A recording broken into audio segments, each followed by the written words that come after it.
তপু আর আবিরের কাছে জানতে চেয়েছিলাম, ওরা কিছু বলেনি। ভাইয়া কি মেকআপের ব্যাপারটা জানে? মামুন ভাই কি কিছু বলেছে? না, আমিও কিছু বলিনি ওকে। আসলে মানুষের কোনো খারাপ খবর সহজে আমি কাউকে দিতে পারি না। তোমার এই গুণটা খুব ভালো, কথাটা না জানিয়ে ভালোই করেছো। ভাইয়া মেঘকে দেখে কোনোদিন মনে হয়নি ওর সাথে এমনটা হতে পারে।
কি হয়েছে আপু?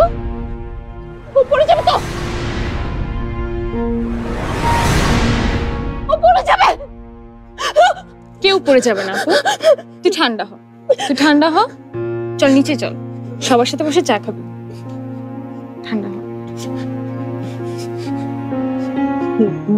নিচে কই ডাক্তারটা আছে? আমি যাব না, আমি নিচে যাব না, আমি ওর কাছে যাব না, আমি পাগল না। আমি আর পারছি না মা, আমার মেয়েটা এত কষ্ট পাচ্ছে, এবার ওকে কানাডায় আসমার কাছে পাঠিয়ে দিই। সেটা ঠিক হবে না আঙ্কেল। বেসিক্যালি ওনার শরীরের এখন যে অবস্থা, তাতে এই পরিচিত পরিবেশ থেকে দূরে সরিয়ে নিলে সমস্যা বাড়ার সম্ভাবনাই বরং বেশি। কিন্তু তুমি তো কিছুই করতে পারছো না। আমাকে আর কয়েকটা দিন সময় দিন,